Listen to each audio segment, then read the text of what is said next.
हमने चले थे 5 जनवरी 1967 दूसरे पेज के मध्य में।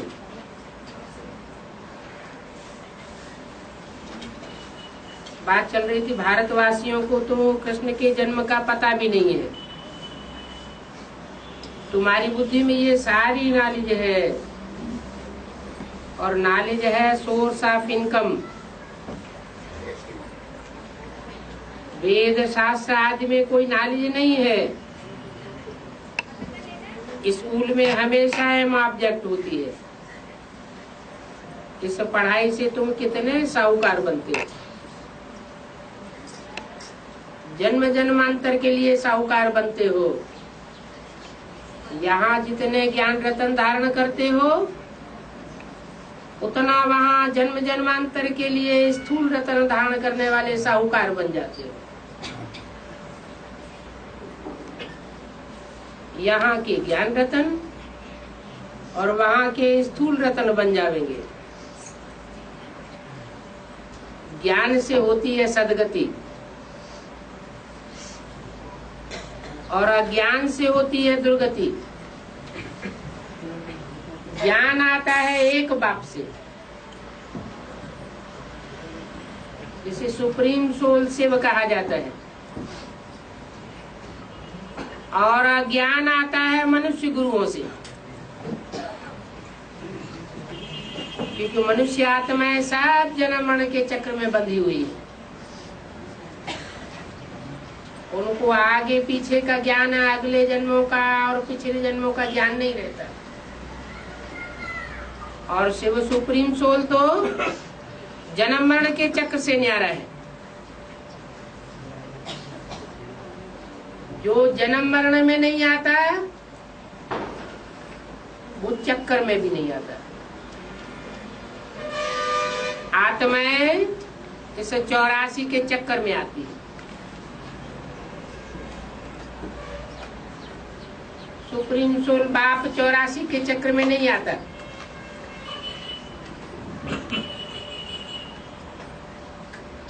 जो चक्कर में आवे वो गिनती में भी आवे, वो चक्कर में भी नहीं आता। तो 84 के चक्कर में न आने के कारण वो कोई भी प्रकार की माला की गिनती में भी नहीं आता। चाहे 500-700 करोड़ की रुद्रमाला हो, चाहे 108 की रुद्रमाला हो, या 8 की माला हो,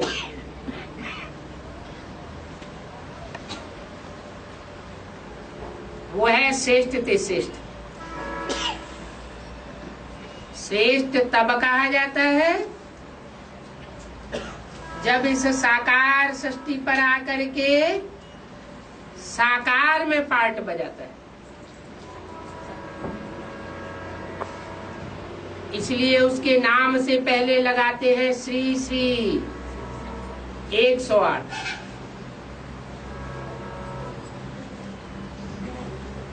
वो देवताओं से भी श्रेष्ठ है।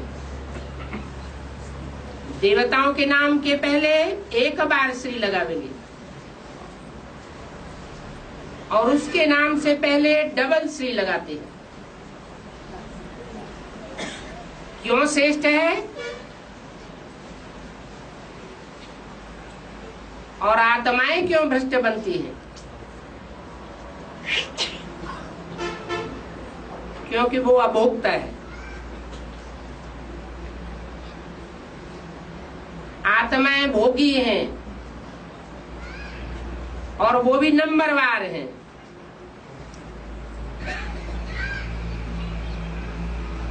नंबरवार आत्माएं नंबरवार ऊंचे और नीचे बनती है।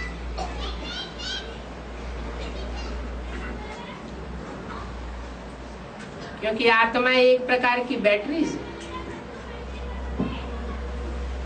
बैटरी छोटी बड़ी होती है, कोई कम पावर वाली होती है, कोई ज्यादा पावर वाली होती है।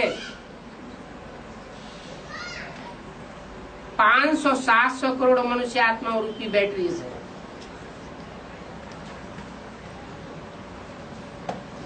उनमें नंबरवार पावर भरी हुई। वो पावर कब धारण करती है? जब जनरेटर इस सृष्टि पर आता है। वो है सुप्रीम सोल। सुप्रीम सोल साकार में प्रवेश करके इन आत्मा रूपी बैटरीज को संग का रंग लगाता है। ये संग का रंग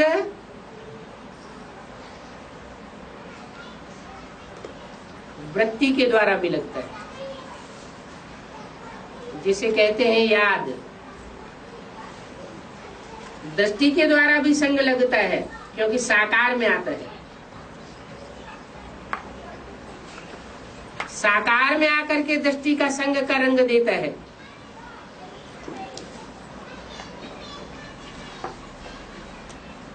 ये तो हुई श्रेष्ठ इंद्रियां। आंख है ज्ञानेंद्रियों में सबसे श्रेष्ठ। कहते हैं दृष्टि से षष्टि सुधरती भी है और गंदी दृष्टि से षष्टि बिगड़ती भी है। श्रेष्ठ से श्रेष्ठ बाप की दृष्टि से षष्टि स्वर्ग बन जाती है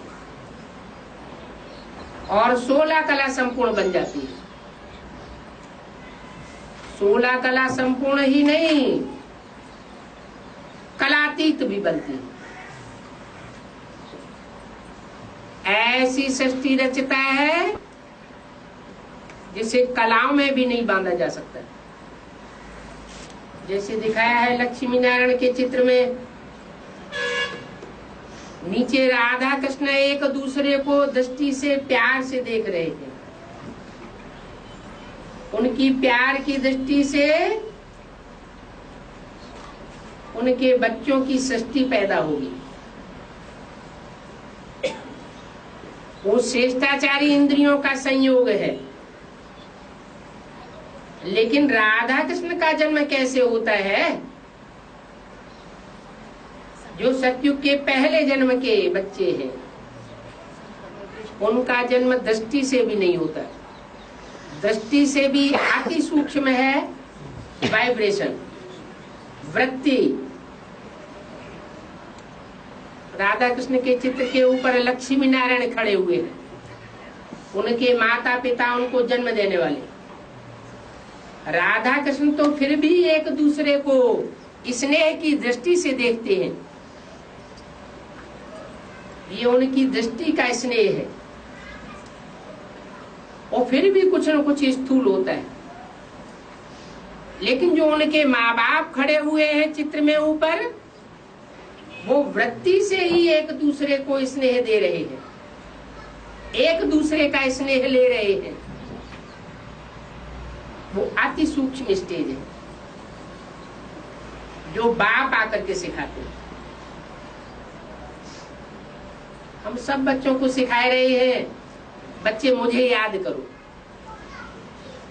ये याद की वृत्ति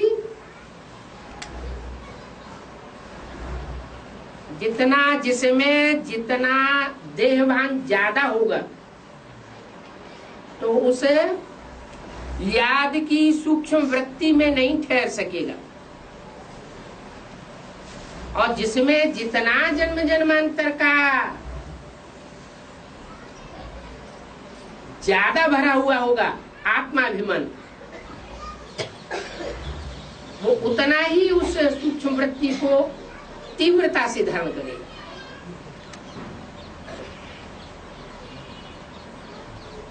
फिर अनेक जन्मों के श्रेष्ठ कर्म और भ्रष्ट कर्म के ऊपर भी आधारित। जिन आत्माओं ने जब जब श्रेष्ठ कर्म किए हैं, वो श्रेष्ठ कर्मों की रील जब संगम युग में घूमती है तो वाइब्रेशन सुधर जाता है। उन आत्माओं को ऑटोमेटिक याद आती है। और जिन जिन जन्मों में भ्रष्ट कर्म किए हैं, दुखदाई कर्म किए हैं, वो रील जब संगम युग में घूमती है तो देवभान की याद भी बहुत मुश्किल से आती है।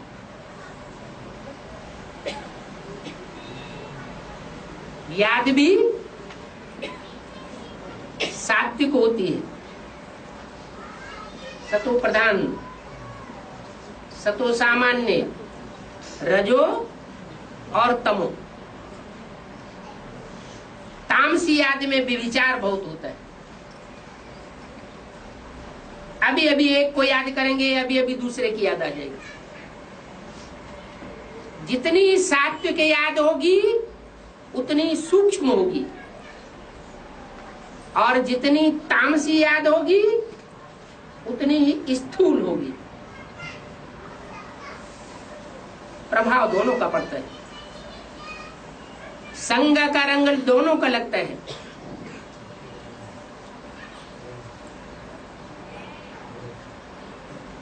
श्रेष्ठ कर्मेंद्रियों से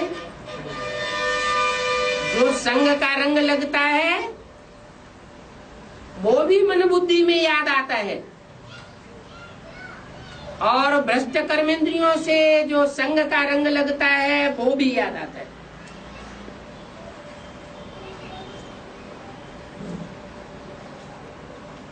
लेकिन अभ्यास की बात,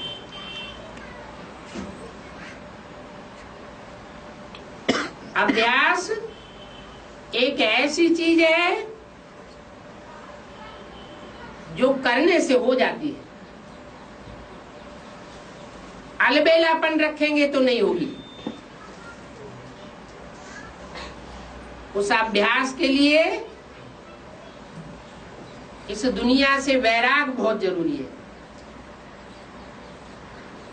जितना जितना इस दुनिया से वैराग आते जाएगा, देह के संबंधों से, देह के पदार्थों से जितना जितना वैराग बढ़ेगा उतना उतना याद तीखी होती जाएगी।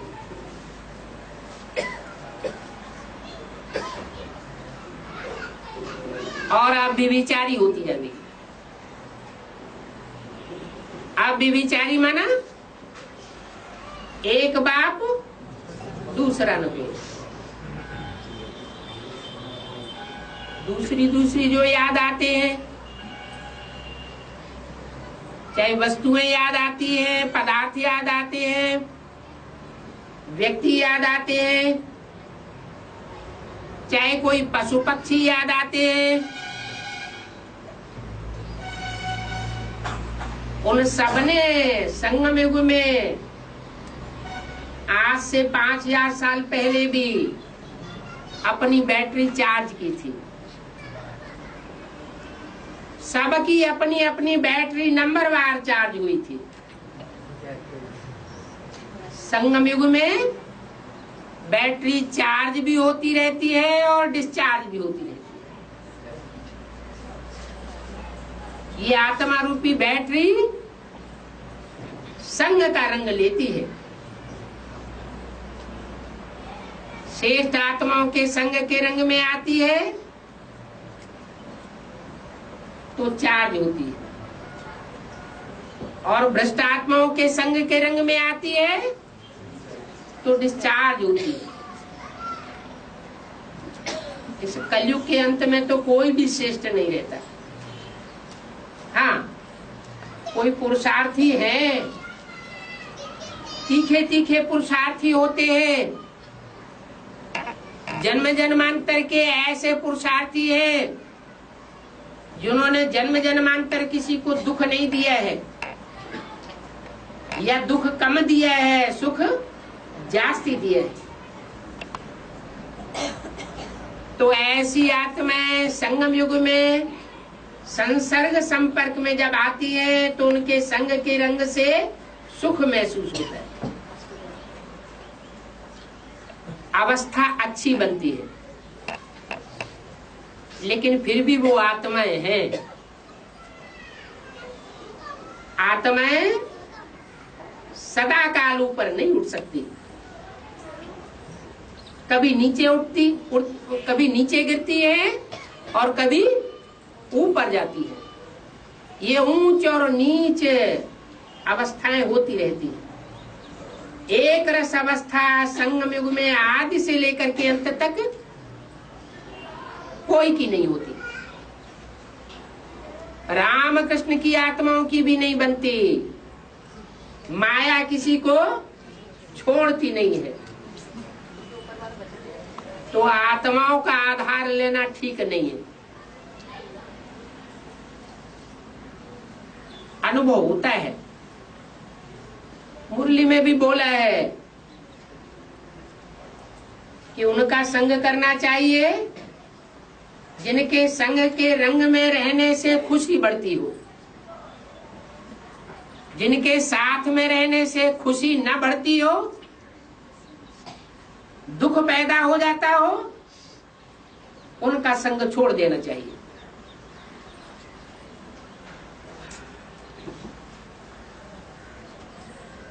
किसके लिए बोला?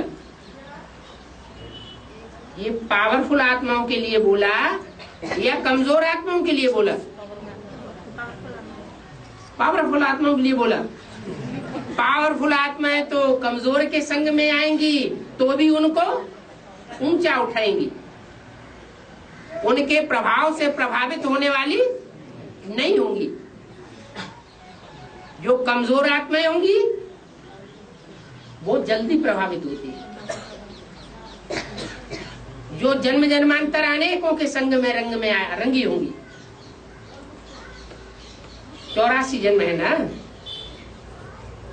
उनमें जो लास्ट के 63 जन्म है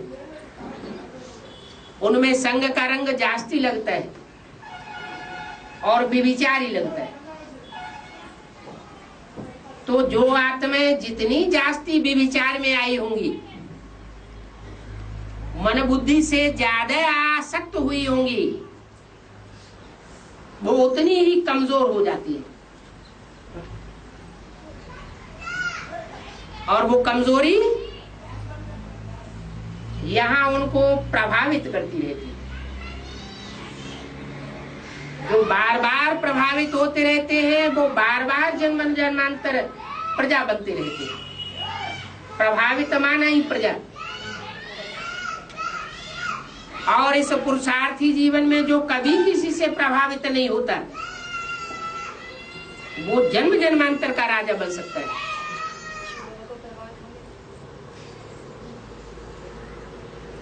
शिव बाबा प्रभावित नहीं होता। शिव बाबा जिसमें प्रवेश करता है,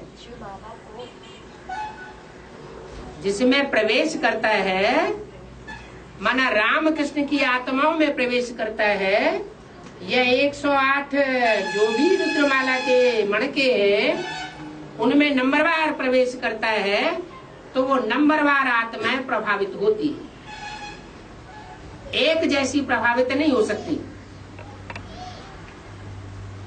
क्योंकि नंबरवार तो होते ही। एक जैसा नंबर दो आत्माओं का बन ही नहीं सकता।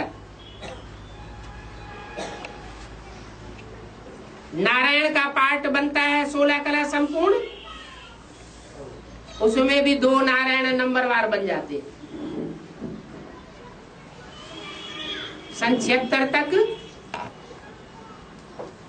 सबकी बुद्धि में था, ब्राह्मणों की बुद्धि में, कि ब्रह्मा की 16 ही नारायण बनेगी। पुरुषार्थी जीवन में उनसे ज्यादा श्रेष्ठ पुरुषार्थ करने वाला कोई नहीं हो सकता।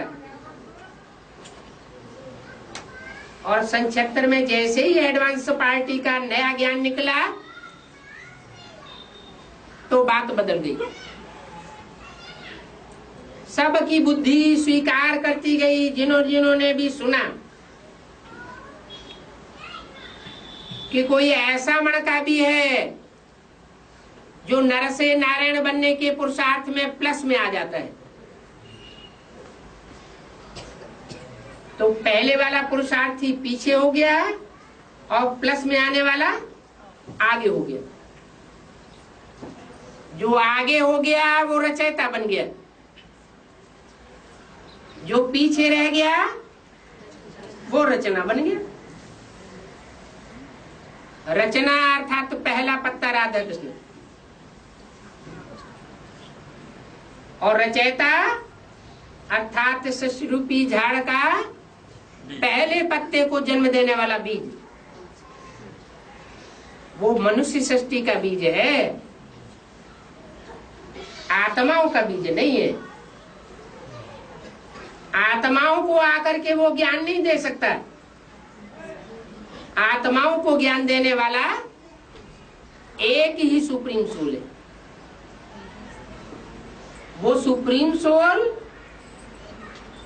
तुरीया है। आत्माओं के साथ उसकी भेंट नहीं की जा सकती, कंपैरिजन नहीं किया जा सकता। इसलिए वो सदैव साक्षी दृष्टा के रूप में 5000 साल के पीरियड में एक सेकंड भी ऐसा नहीं आता जो वो साक्षी दृष्टा के रूप में न रहे। जबकि और आत्माएं, चाहे वो रामकृष्ण की आत्माएं ही क्यों न हो, सृष्टि के माता पिता ही क्यों न हो, उनकी बात अलग हो जाती है। तो बताया कि नंबरवार आत्माएं पुरुषार्थी होती हैं। एक का पुरुषार्थ न मिले दूसरे से, इसलिए एक का फीचर न मिले दूसरे से। 500-700 करोड़ मनुष्य आत्माएं और उनके 84 जन्म, कोई के कम और कोई के ज्यादा, लेकिन कोई भी जन्म में कोई का भी फीचर कोई से मिलता जुलता नहीं होता। बल जुड़वा बच्चे के रूप में पैदा होते हैं तो भी उनके वजन में अंतर हो जाता है, उनके चेहरे की चौड़ाई में अंतर हो जाता है, रंग में अंतर पड़ जाता है, थोड़ा परसेंटेज में अंतर जरूर होता है, और स्वभाव संस्कार में तो बहुत अंतर हो जाता है।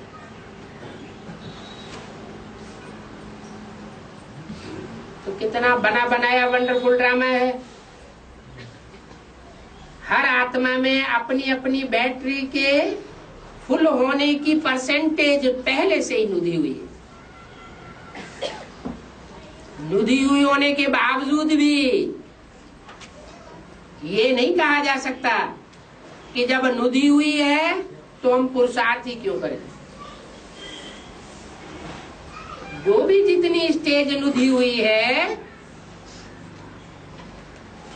वो किसी को पता नहीं है कि हमारी आत्मा में कितने परसेंटेज की ताकत भरी हुई है। उनको पता चलता है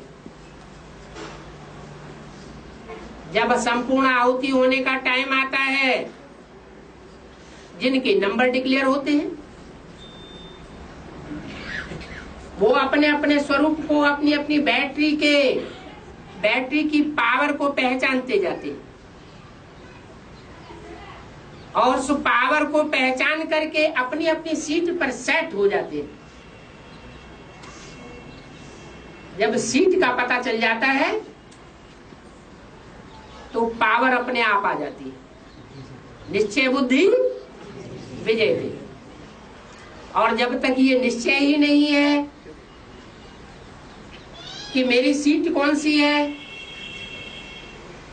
तब तक नंबरवार पुरुषार्थ अनुसार अनिश्चय की स्टेज में। और जब तक अनिश्चय की स्टेज में है तब तक पुरुषार्थ स्पीड नहीं पकड़ता।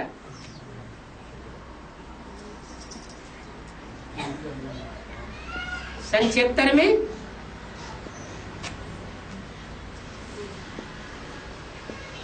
दस साल पहले ही घोषणा कर दी गई थी,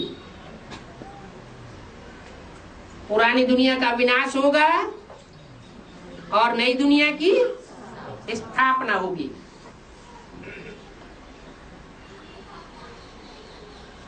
जो जीवन का लक्ष्य है, नर से नारायण और नारी से लक्ष्मी,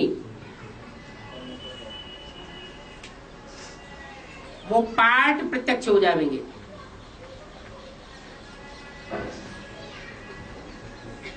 तो जो पहले नंबर की बैटरी थी उसका पार्ट डिक्लेयर हो गया। उसमें भी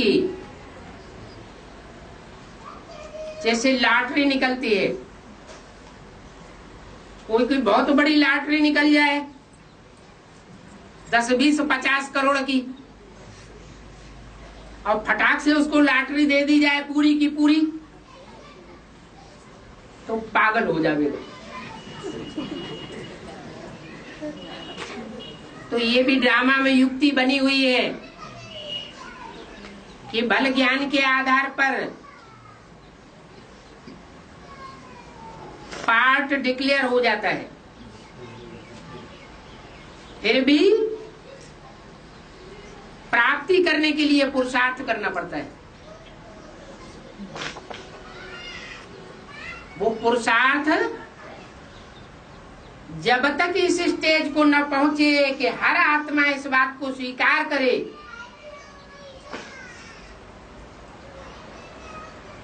कि इस ऊपर के मणके ने जितना पुरुषार्थ किया है उतना मैं नीचे वाला मणका उतना पुरुषार्थ नहीं कर सकता, ये विश्वास बैठ जाता है। जैसे मिलिट्री में ऊंचे ओहदे का ऑफिसर भी होता है, नीचे ओहदे का भी ऑफिसर होता है, नंबरवार छोटे छोटे प्यादे भी होते हैं। नीचे वाला ऊपर के ऑफिसर को आंख उठा के नहीं देख सकता, इतना वास्ट डिफरेंस दिखाई देता है। ऐसे ही जब माला के मणके प्रत्यक्ष हो जाएंगे तो सब अपनी अपनी सीट पर सेट हो जाएंगे। Law and order, godly law and order, जिसको कोई तोड़ न सके, ऐसा रूप तैयार हो जाएगा। अभी क्या होता है, अभी कोई किसी को कहो कि तुम्हारा नंबर नीचा है हमारा ऊंचा है तो चढ़ बैठेगा, मानेगा नहीं। लेकिन लास्ट में ऐसा नहीं होगा, सब अपने अपने पार्ट से अपनी अपनी कुर्सी से फिट संतुष्ट हो जाएंगे।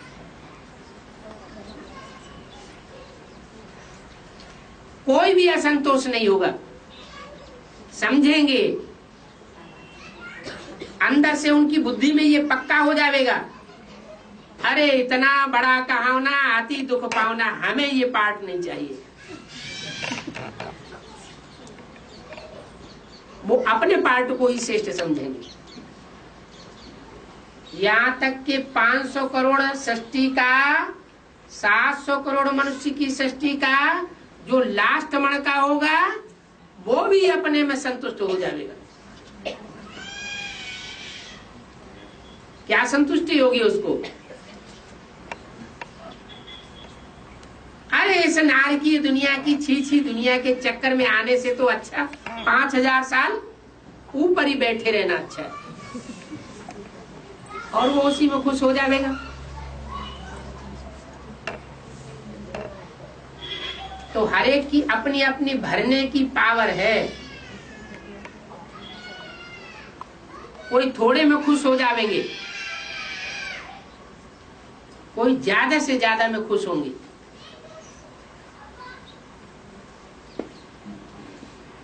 लेकिन सुख के सागर के बच्चे वो कहे जावेंगे जो सृष्टि रूपी रंगमंच पर ज्यादा से ज्यादा सुख भोगे, ज्यादा से ज्यादा शांति भोगे। हेवनली गॉड फादर है, हेवन का रचयिता है, तो हमको जन्म जन्मांतर हेवन का ही अनुभव होना चाहिए ना। हम दुख का अनुभव क्यों करें? दुख का अनुभव करते हैं, इसका मतलब हम अभी बाप के बच्चे नहीं बने। जैसे अरबपति बाप का बच्चा हो और एक एक पैसे के लिए मोहताजी का अनुभव कर रहा हो, तो क्या कहा जाएगा कि अरबपति बाप से उसका पूरा कनेक्शन है? है? नहीं है। अगर कनेक्शन होता तो बाप की प्रॉपर्टी भी जरूर हकदार बनता होता। जरूर कनेक्शन दूसरों से जुटा हुआ है जो बाप के दुश्मन बन चुके हैं। यहां भी इस सृष्टि पर एक तरफ है बाप और दूसरी तरफ है रावण। रावण अर्थात अनेक प्रकार की मत देने वाला, और राम अर्थात एक प्रकार की मत देने वाला। एक मत देता है तो जो एक मत पर चलते हैं वो एक रस रहते हैं, और जो अनेकों की मत पर चलते हैं वो नीचे ऊपर होते रहते हैं। ब्राह्मण जीवन में हम अनुभव कर सकते हैं, गहराई से अपने पुरुषार्थ को देखें, चेकिंग करें कि हम दुखी कब होते हैं। जब हम अनेकों के प्रभाव में आते हैं तो दुखी होते हैं, और एक के प्रभाव में चलते हैं जो ऊंचे से ऊंचे है तो हम सुख का अनुभव करते हैं।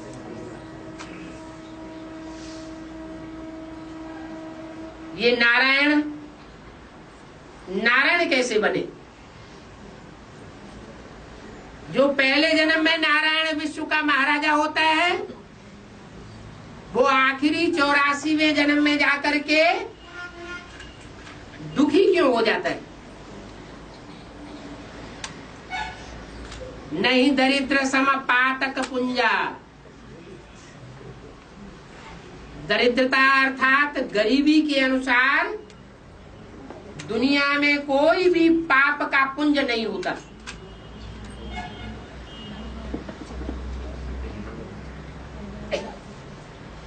गरीबी बहुत दुखदाई होती है।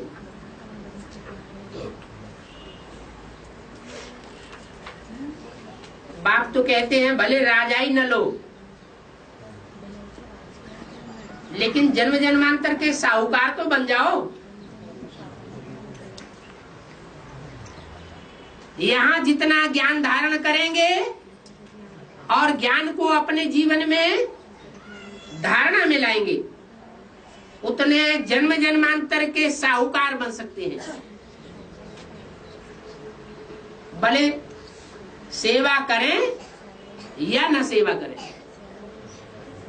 ज्ञानी आत्मा के वाइब्रेशन ही काम करते रहेंगे सेवा का। उनकी दृष्टि से ही सेवा होती रहेगी, उनके ज्ञान के वाइब्रेशन से ही सेवा होती रहेगी।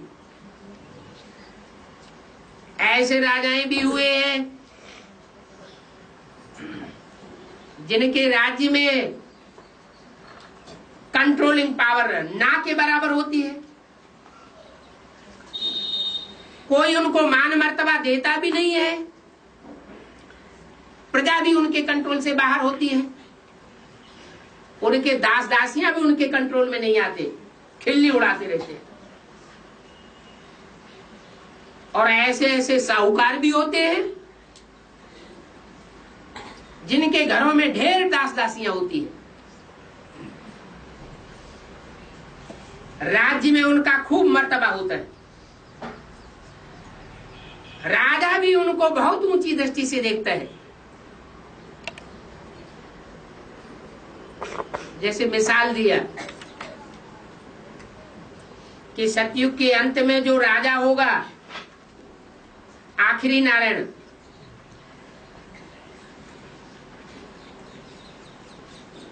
उसके पास धन संपत्ति की बहुत कमी हो जाएगी। क्यों?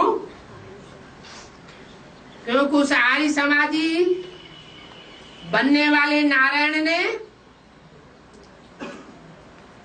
ऐसा पुरुषार्थ किया कि जब ज्ञान रतनों में मनन चिंतन मंथन करने का टाइम था, उस समय वो हवाई जहाजों में घूमता रहा फालतू।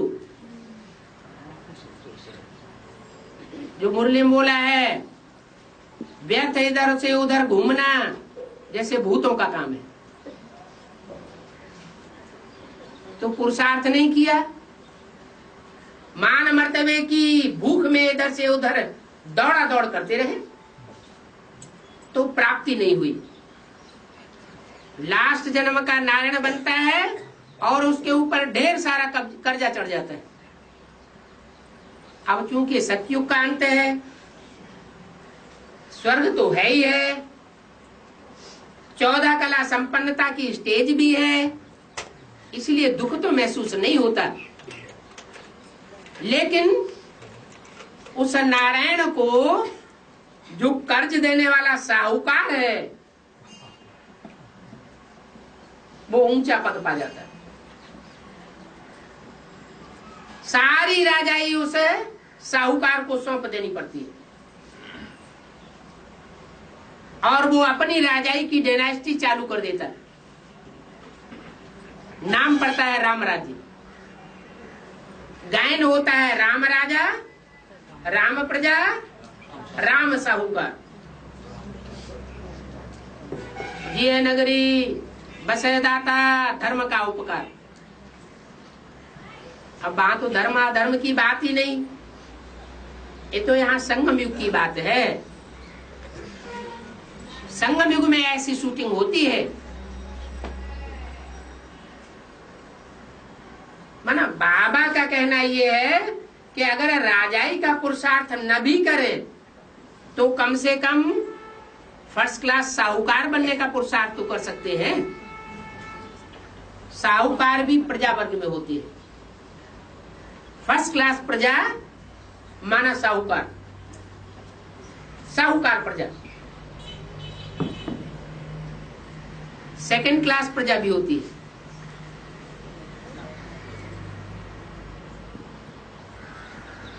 वो किसी के अधीन नहीं होती राजा के सिवाय। वो सतयुग की बात है जहां एक ही राजा होता है, वो होते हैं राज्य अधिकारी। जो भी वहां राज्य अधिकारी होंगे सब एक नारायण के अधिकारी अधीन में होंगे, एक के कंट्रोल में होंगे। कोई दूसरा उनके ऊपर कंट्रोल नहीं करेगा कि एक के ऊपर एक ऑफिसर, उसके ऊपर दूसरा ऑफिसर, उसके ऊपर तीसरा ऑफिसर, ऐसा नहीं होगा। सबकी बागडोर एक के हाथ में। ऐसी सतयुगी सृष्टि सत्य बाप आकर के स्थापन करते हैं जो 1250 वर्ष तक चलती है। वहां सतयुग में एक ही राजा होगा जिसे महाराजा कहा जाता है, एक का राज्य होगा। और त्रेता में ये शरण बदल जाती है, राजाएं अनेक हो जाते हैं और प्रिंस प्रिंसेस फिर और ज्यादा हो जाते हैं। त्रेता के अंत तक 16,000 प्रिंस प्रिंसेस की संख्या हो जाती है। जो प्रिंस प्रिंसेस बन करके रह जाते हैं, राजा नहीं बन पाते। राजा बनने वाली क्वालिटी वो सिर्फ 108 आत्माओं की है, जिनमें 8 महाराजा भी बनते हैं। सतयुग में होते हैं महाराजाएं, त्रेता में होते हैं राजाएं नंबरवार, फिर द्वापर में महाराजाएं और राजाएं दोनों होते हैं, और कलयुग में राजाएं होते हैं। महाराजा सिर्फ नाम मात्र टाइटल होता है, प्रैक्टिकल कोई सारे विश्व का महाराजा हो ही नहीं सकता। हिटलर, नेपोलियन बहुत पुरुषार्थ किया, लेकिन सारे विश्व के राजा नहीं बन सके। अभी बाप आकर के कहते हैं, बच्चे अगर तुम मेरी मत पर चलेंगे तो मैं तुमको राजाओं का राजा बनाऊंगा। एक जन्म का नहीं, अनेक जन्मों की भी राजाई ले सकते हो।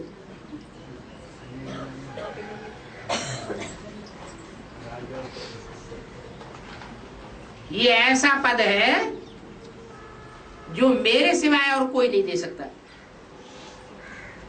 ऐसी राजाई की पढ़ाई, ऐसी कंट्रोलिंग पावर और कोई नहीं दे सकता। न ऐसी पढ़ाई कोई पढ़ा सकता है। मैं आता हूं तो तुमको राजाओं का राजा बनाता हूं, और धर्म पिताएं आते हैं वो तुमको राजा नहीं बनाते, स्वाधीन नहीं बनाते। राजा किसी के अधीन होता है क्या? राजा किसी के अधीन नहीं होता। रानी को फिर भी अधीनता में रहना पड़ता है। किसके? राजा के अधीन रहना पड़ता है। तो राजाई की प्राप्ति बाप आकर के कराते हैं। महाराजा कहो, राजा कहो, है तो दोनों ही राजा। अपने अपने राज्य में तो राजा हैं। फिर सारे राजाएं मिलकर के एक को महाराजा मान ले तो बात दूसरी है, लेकिन अपने राज्य में तो राजा है ना। तो जो राजा है वो किसी के अधीन नहीं होता। रानी अधीन होती है। जो प्रिंस प्रिंसेस बनते हैं वो भी अधीन होते हैं। पुरुषार्थ कहाँ करते हैं? पढ़ाई कहाँ पढ़ते हैं? संगम में पढ़ाई पढ़ते हैं। बाप आकर पढ़ाई पढ़ाते हैं, किसी को डंडे मारते हैं क्या? स्थूल डंडे मारते हैं? नहीं। बातों के डंडे, उसके लिए तो कहा गया है लातों की देवी बातों से नहीं मानती है। तो जब तक पढ़ाई का पीरियड है तब तक शांति से पढ़ाई पढ़ाते हैं। जब देखते हैं कि अब पढ़ाई पूरी हुई और पढ़ाई जितना पढ़नी थी सबने पढ़ ली और पहला संगठन डिक्लेयर होता है और उसके बाद लड़ाई शुरू हो जाती है। जिसने जितनी धारणा की है उतनी धारणा रह जाती है और फिर संघर्ष शुरू। उस संघर्ष के बीच जिसने जितनी पढ़ाई पढ़ी है उतना ही कामयाब होगा। जिसने जितना पुरुषार्थ किया है अपनी आत्मा को स्थिर करने का उतना ही स्थिरियम रहेगा, नहीं तो हिल जाएगा। खुद हिलेगा तो राजाई भी हिल जाएगी, कुछ न कुछ अनिश्चय बुद्धि हो जाएगा। अनिश्चय बुद्धि होगा तो माला का मणका नीचे खिसक जाएगा। इसलिए बोला है अनिश्चय बुद्धि विनश्यति। विनश्यति का मतलब आत्मा का खलासा नहीं हो जाएगा, देह खलास नहीं हो जाएगी, लेकिन पद नीचा होता जाएगा। तो अभी जो पाठ चल रहा है आत्माओं के पुरुषार्थ करने का,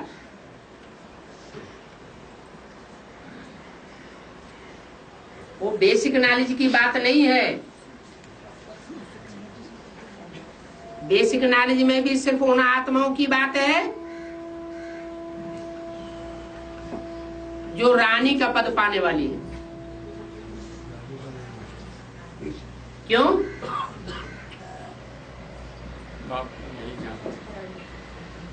रानी का पद इसलिए पाने वाली है कि उन्होंने ब्रह्मा बाबा को फॉलो किया। क्या? बाप को जाना नहीं, पहचाना नहीं और फॉलो भी नहीं किया। रानी का पद भी उनको तब मिलेगा, नंबरवार रानियों का, जब बाप को पहचानेंगी।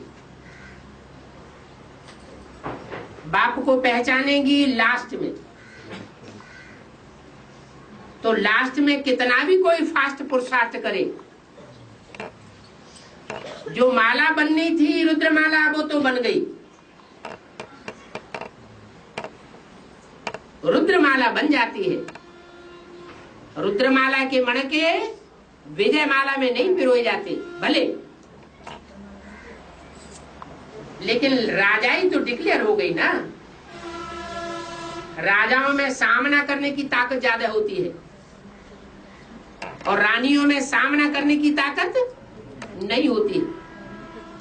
रानियां सहन करती है। जिस समय जौहर की प्रथा चल रही थी हिंदुस्तान में, उस समय के राजाओं से कहा जाए कि तुम जौहर में आग में कूद जाओ, तो क्या वो कूद जाते हैं? आग की गर्मी को सहन करने के लिए तैयार हो जाते? नहीं होते। और रानियों ने क्या किया? फटाक से फैसला किया, संगठित रूप में फैसला किया और अग्नि की गर्मी को सहन करने के लिए तैयार हो गई। तो उनमें सहन शक्ति का मात्रा ज्यादा होता है और राजाओं में उतनी सहन शक्ति नहीं होती है। उनमें सामना करने की ताकत ज्यादा होती है और उनमें सहन शक्ति जास्ती होती है। तो सहन शक्ति जास्ती होने की वजह से वो सेकेंडरी पद पाती है। क्या? जब विनाश होगा तो आधे पापात्माएं और आधी पुण्यात्माएं बचेंगी। वो पुण्यात्माओं की लिस्ट किसकी होगी और पापात्माओं की लिस्ट किसकी होगी? और रुद्रमाला है जन्म जन्मांतर के पापात्मा बनने वाले राजाएं। बाप को फॉलो किया है ना, और किसी को तो नहीं फॉलो किया है। देवरानियों को तो नहीं फॉलो किया है, तो कुछ तो मर्तबा होना चाहिए ना। कोई कम बात है क्या? एक है साधे सब सद है और सब साधे सब जाए। एक की उपासना करना अच्छा या अनेकों की खुट्टे बर्दारी करना ज्यादा अच्छा? एक की ही चमचागिरी करे ना, अनेकों की चमचागिरी करने की क्या दरकार? एक कोई साधे रहे, एक की मत पर चलेंगे तो श्रेष्ठ बनेगा। और वो एक भी कौन? ऊंचते ऊंचे। नंबरवार कोई नीच नहीं कि इब्राहिम एक की मत पर चलेंगे या क्राइस्ट एक की मत पर चलेंगे, नहीं। यानी इब्राहिम, बुद्ध, क्राइस्ट जो बाप हैं, उन बापों का भी जो बाप है उसकी मत पर चलेंगे। तो हम राजाई के पद के हकदार बनेंगे और उसके लिए भी हमें कोई ऐसा प्रयास नहीं करना पड़ता है जो खून खराबे वाला हो। वो द्वापर से कलयुग तक जो भी राजाइयां मिली है वो तो खून खराबे से मिली है।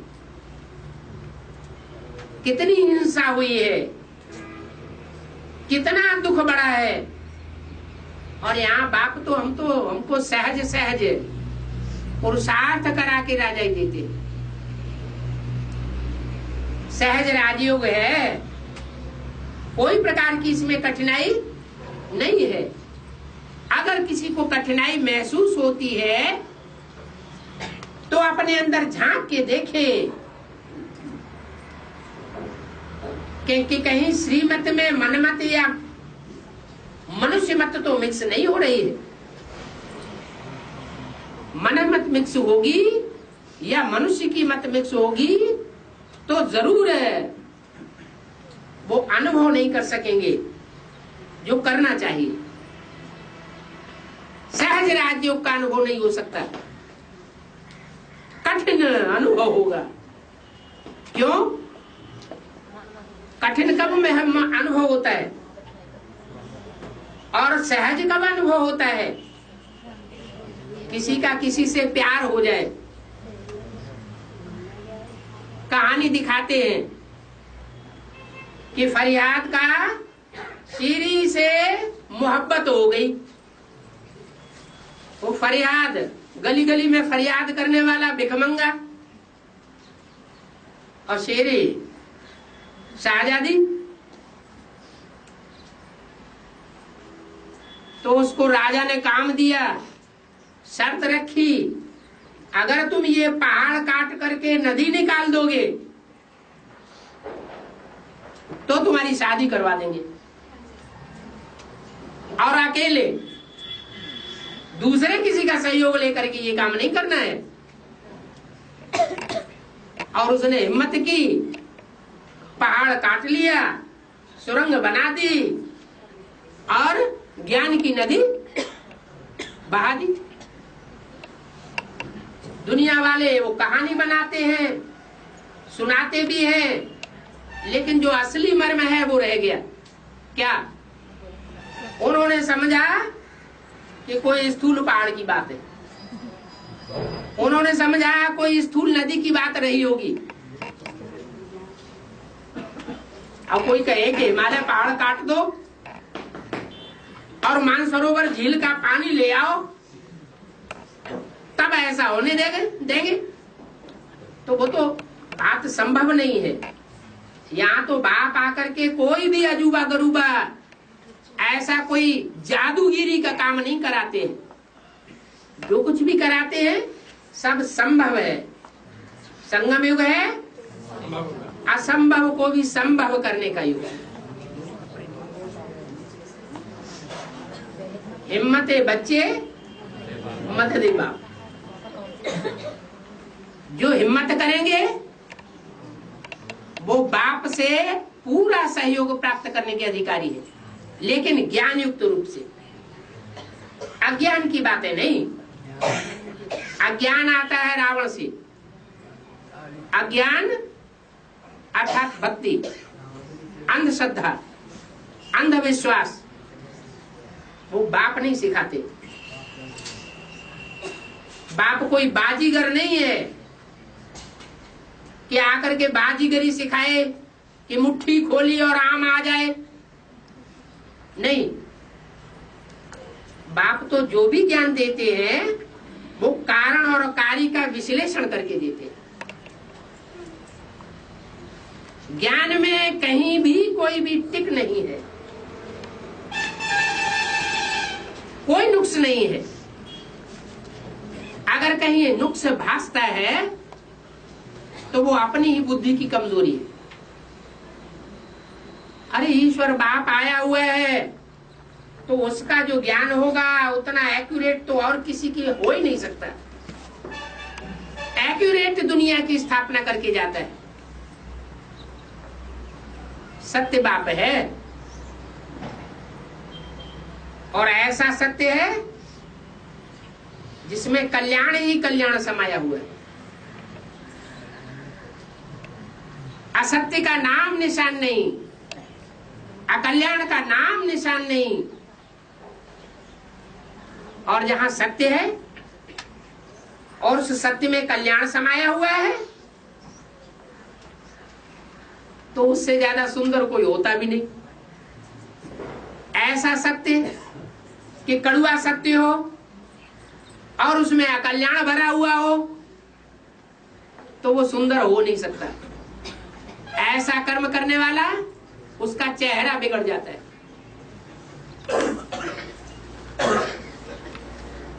जैसे कोई कसाई का काम कर रहा हो और खांडा लेकर के गाय के पीछे पड़े और गाय भाग जाए। कोई रास्ते में मुड़ करके और वो किसी व्यक्ति से पूछे गाय किधर गई और वो बताते गाय जो है इधर गई, सच्चा सच्चा बता दे, तो वो सत्य है या असत्य है? उसको क्या कहेंगे? कल्याणकारी है या कल्याणकारी है? वो सच्चा सच्चा बता दे गाय इधर गई है,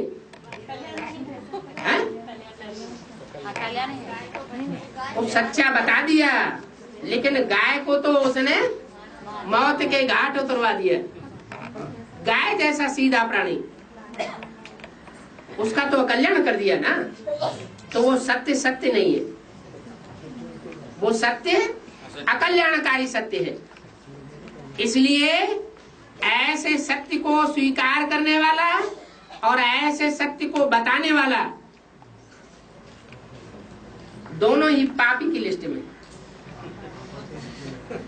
जो गाय को काटने वाला है उसका तो चेहरा खराब होगा ही जन्म जन्मांतर के लिए, लेकिन जो उसे रास्ता बताने वाला है अकल्याण का रास्ता, उसका चेहरा उससे भी जास्ती खराब हो जाएगा। वो सुंदर चेहरा धारण नहीं कर सकता। देखेंगे आप क्या कि इस दुनिया में जितने भी दुष्ट कर्म करने वाले होते हैं उनका चेहरा कैसा होता है? भयंकर चेहरा बन जाता है। और जितना ही अच्छे कर्म करने वाला होगा उसका चेहरा भी खुशनुमा दिखाई देगा। तो जहां सत्य है वहां कल्याण है, और जहां सत्य और कल्याण है वहां सुंदरता जरूर होगी। आज की दुनिया में, क्योंकि कलयुगी दुनिया है ना, इसलिए कहीं कहीं विपरीत देखने में आता है। कोई कोई सुंदर चेहरे देखने में आते हैं, देखने में बड़ा सुंदर है, लेकिन जब बातचीत करो, व्यवहार में आओ, तो ऐसे लगता है कि जैसे इससे बड़ा विष का भरा हुआ घड़ा कोई है ही नहीं। ऐसी विसंगति इस दुनिया में क्यों दिखाई देती है? अगर सत्य ही सुंदर है, कल्याणकारी है, तो वो सुंदर क्यों दिखाई देता है? देखने वाले की आंख नहीं है जो अंदर और बाहर को ठीक से देख सके। अंदर भी देखना होता है, अंदर का भी सौंदर्य होता है और बाहर का भी सौंदर्य होता है। आंतरिक सौंदर्य बाहर के सौंदर्य से ज्यादा मूल्यवान है।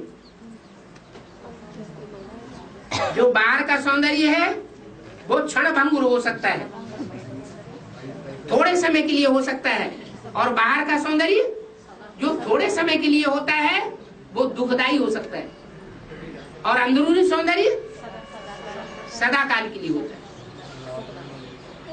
तो अंदर और बाहर दोनों एक होना चाहिए या अलग अलग होना चाहिए? अलग अलग होना चाहिए, एक होना चाहिए। अगर बाहर से भी सुंदरता है, आंतरिक सौंदर्य में भी सुंदरता है, तो वो सुंदरता है और वही सुंदरता सत्य है। और जो सत्य है वही सुंदरता कल्याणकारी है। इसलिए नाम दिया गया है सत्यम शिवम सुंदरम। जो सत्य है वही शिव है, जो शिव है अर्थात कल्याणकारी है वही सुंदर है। शिव से जास्ती सुंदर और दुनिया में कोई हो नहीं सकता। हाँ, उसको शिव बाबा कहेंगे, कोई बिंदी बाबा नहीं। बिंदी को बाबा कहा भी नहीं जाता है। बिंदी जब साकार में प्रवेश करती है तब ही बाबा कही जाती है। बिंदी तो बाप है। किसका बाप? बिंदु बिंदु आत्माओं का बाप है। आत्मा न दिखाई देती है, ना बिंदु बिंदु आत्माओं का बाप इन आंखों से दिखाई देता है। सुंदरता तो आंखों से देखने की भी चीज है। जो आंखों से देखने की चीज है वो बुद्धि से परखने की भी चीज है। आंतरिक रूप से परखा जाता है, बाहरी आंख से देखा जाता है। इसलिए कहते हैं तीसरा नेत्र। क्या? हर मनुष्य आत्मा को 3 नेत्र है। उन 3 नेत्रों को कहा जाता है ब्रह्मा विष्णु शंकर। ब्रह्मा का नेत्र है, विष्णु का नेत्र है और शंकर का नेत्र, शिव नेत्र। दाईं आंख, बाईं आंख और ऊपर की आंख। शंकर का जो रूप है ना, उसमें जो ऊपर की आंख है वो खड़ी हुई आंख है, और नीचे की 2 आंखें हैं, उनमें एक दाईं है एक बाईं है। दोनों पड़ी हुई आंखें दिखाई जाती। तो ज्यादा श्रेष्ठ कौन सी हुई?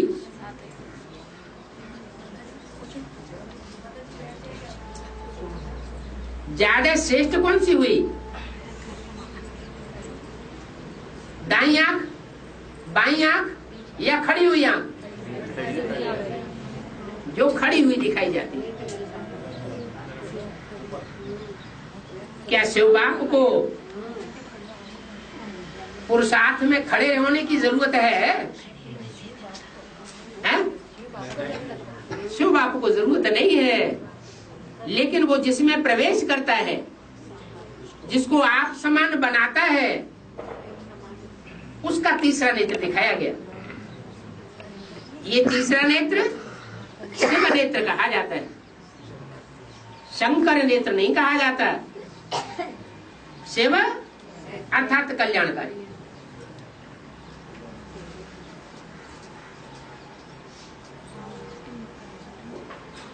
एक देवताओं के गुरु थे, क्या नाम था? बृहस्पति। छोटा मोटा पति नहीं, कैसा पति? बृहस्पति। और एक शुक्राचार्य थे, दैत्यों के पति, दैत्यों के गुरु। उनकी एक आंख नहीं थी, उस आंख से उनको दिखाई नहीं पड़ता था, एक आंख से देखते थे। तो दाईं आंख से देखते होंगे या बाईं आंख से देखते होंगे? शुक्राचार्य बाईं आंख से देखते थे।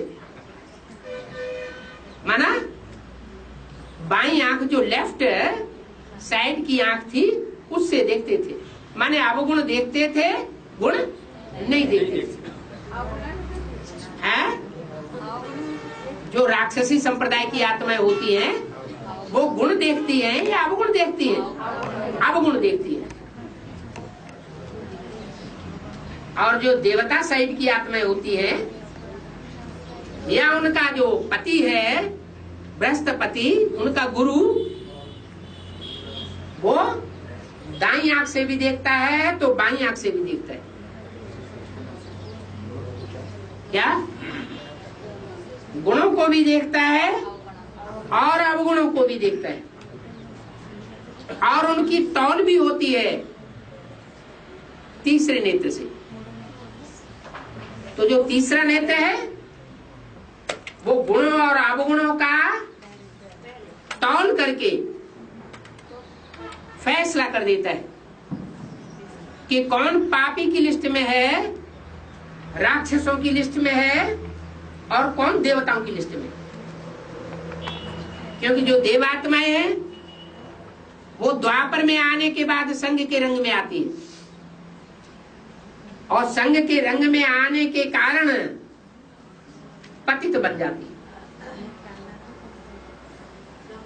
सत्युग त्रेसा से नीचे उतरने वाली, द्वैतवाद में आने वाली आत्माएं, उनकी संख्या बहुत थोड़ी होती है, और जो ऊपर से उतरने वाली आत्माएं हैं, राक्षसी आत्माएं, उनकी संख्या जास्ती होती है।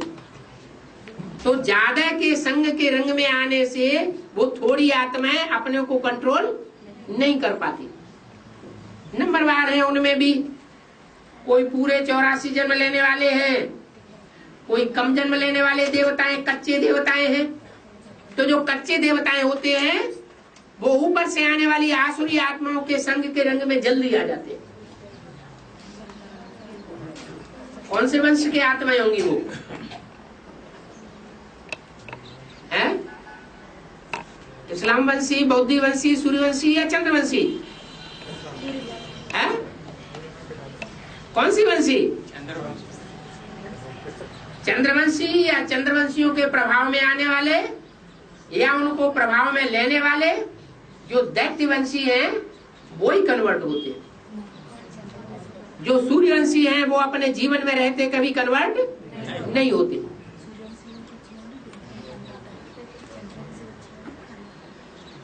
तो बाप कौन से वंश की स्थापना करने आया है? सूर्यवंश की स्थापना करने आया है।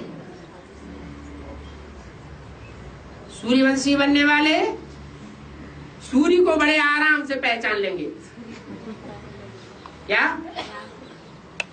उनको पहचानने में देर नहीं लगेगी। निशानी बता दी, तुम्हारे अपने कुल का होगा तो थोड़ा सा ज्ञान देंगे और वो तुरंत ज्ञान में आकर्षित हो जाएंगे। उनको ज्यादा घिस घिस खिट खिट करने की दरकार नहीं पड़ेगी। जो तुम्हारे कुल का नहीं होगा तो तुम कितना भी समझाते रहो, वो फिर भी कहेगा दीदी दादी मानेंगी तब हम तुम्हारी बात मानेंगे। भले तुम्हारे पास सत्य है, भले भगवान उधर आया हो तो भी हम नहीं मानेंगे। ओम शांति।